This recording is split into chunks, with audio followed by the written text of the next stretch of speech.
esperaría que se pudiera seguir hasta la página 61, pero de repente la computadora no me funciona tan rápido y me está dando problemas. Pero fuera de eso, se va a ver cuál es la aproximación de Jacques Ellul a su propuesta de anarquía cristiana, cómo su anarquismo cristiano, podría decir que entre comillas, porque no le gustaría decir ismo, pero cómo él tiene estas críticas, cuál es la propuesta con base a la crítica que se hace de la anarquía al cristianismo, de su forma de anarquía cristiana. Tiene que recordarse que Jacques Ellul no es el primero, sino que sería este propio Tolstoy montado, y por eso él va a hablar acerca del pensamiento radical cristiano, montado en lo que él conoció de los cuáqueros y que también tiene que ver con parte de los propios menonitas, que es el cristianismo de la Reforma Radical, cuando habla del radicalismo de paz. Fuera de eso, buen provecho y gracias por la atención. Bueno, esta es una atenta invitación a suscribirse al canal que están viendo para las lecturas o estudios a continuación. Pues agradezco mucho su atención y pasamos a lo siguiente. Lectura de la página 35 del libro Anarquía y Cristianismo de Jacques Ellul, editorial Hus, en cuanto a su traducción por parte del poeta Javier Sicilia. Vamos a leer a partir de la sección de este capítulo de Anarquía en el punto de vista cristiano, acerca de las quejas de la anarquía contra el cristianismo. Comenzamos. Voy a tratar de recordar aquí los ataques de la anarquía en el siglo XIX contra el cristianismo y a intentar explicarme sin buscar ocultar lo que no debe ocultarse. No se trata de justificar, entre comillas, al cristianismo. Sin embargo, comenzaré por recordar la oposición que en otra parte expliqué ampliamente entre el cristianismo, que es un, entre comillas, ismo, como lo son otros, o la cristiandad, y luego la fe cristiana, y la referencia bíblica. Creo que los ataques al cristianismo pueden dividirse en dos tipos: los que son esencialmente históricos y los que son de orden metafísico.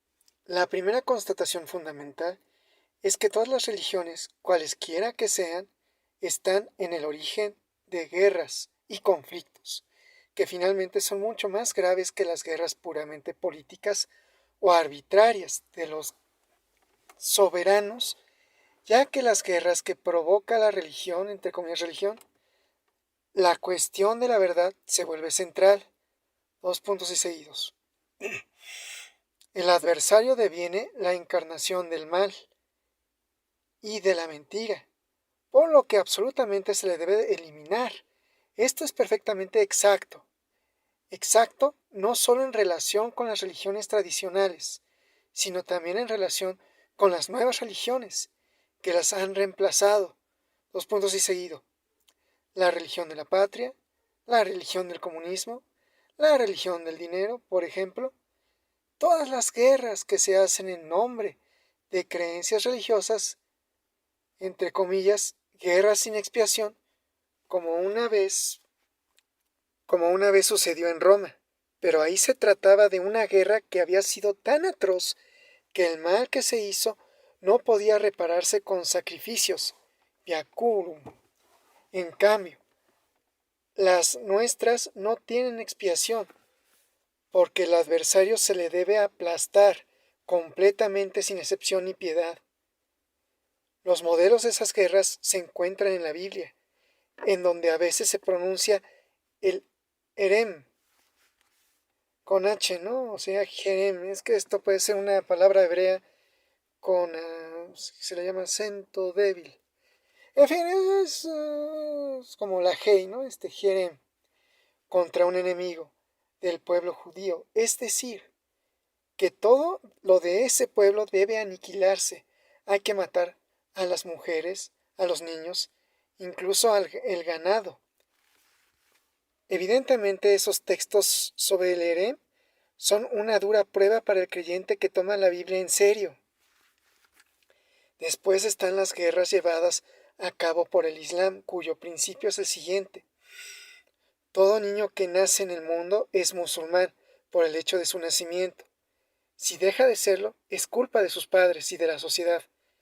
El deber de cualquier musulmán es conducir a los otros a la verdadera fe, el dominio del Islam. La Umma, comunidad, es el mundo entero. Nada debe escapar a esta fe. Por lo tanto, hay que conquistar este mundo. De ahí el principio de la guerra santa, la yihad. Hoy, como Jacques Ellul no es hombre del siglo XXI, le decimos el yihad, ¿no? O simplemente yihad. Porque pues sabemos que los terroristas ahora usan eso. No insisto, perdón por decir no insistió, no insisto, es demasiado evidente y no es mi problema.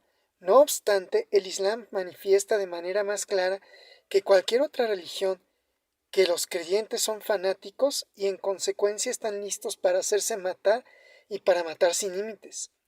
Pero hay guerras, entre comillas, cristianas, que comienzan no en el inicio, sino en el imperio carolingio, las guerras llevadas a cabo por los emperadores cristianos de Roma, entre comillas, después de Constantino. No tienen ningún carácter religioso.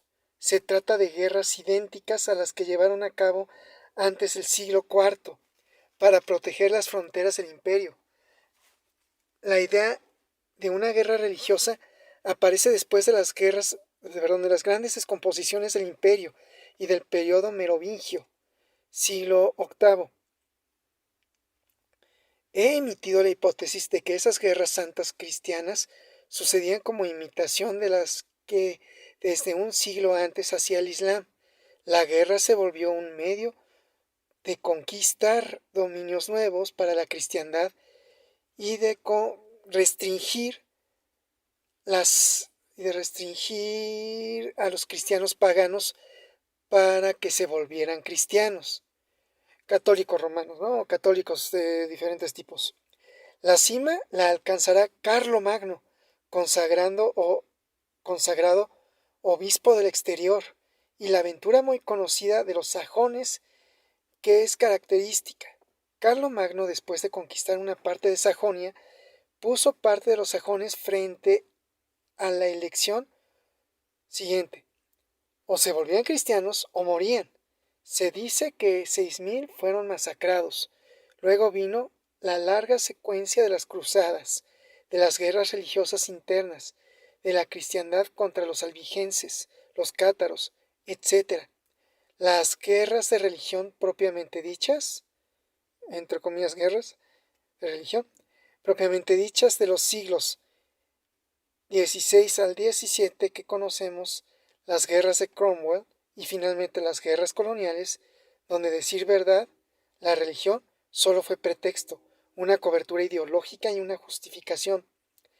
No son más propiamente hablando guerras religiosas, no en ellas la religión se mezcló por completo, por lo tanto, la religión trae, indiscutiblemente, guerra.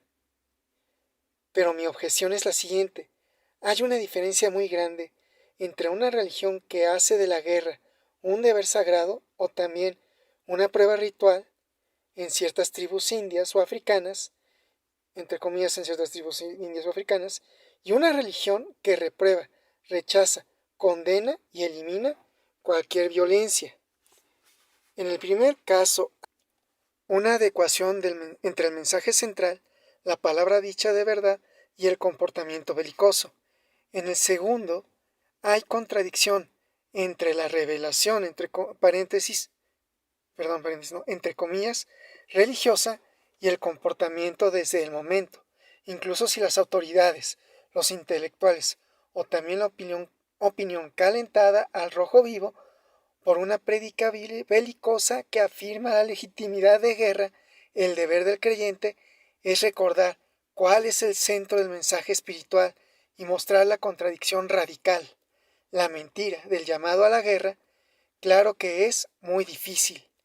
El creyente debe ser a la vez capaz de salir de la corriente sociológica y tener el valor para oponerse a los intelectuales y a la muchedumbre.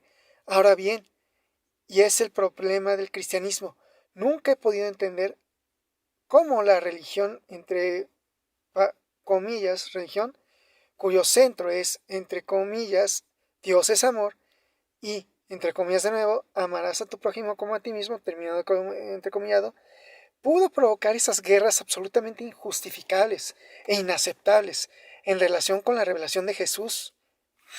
Ciertamente conozco algunas justificaciones, las encontraremos más adelante. La realidad inmediata es que la revelación de Jesús no debe dar nacimiento a una religión. Cualquier religión es portadora de guerra, pero la palabra de Dios no es, entre comillas, religión, terminado entrecomillado. La mayor traición es justamente haber hecho de ella una religión. En lo que concierne al cristianismo, quedan sin embargo dos cuestiones que, entre paréntesis, se relacionan con el problema que expondré después, terminado de paréntesis, la de la verdad y la de la salvación. Hemos visto que uno de los reproches que se le hace a la religión es el de pretender una verdad exclusiva.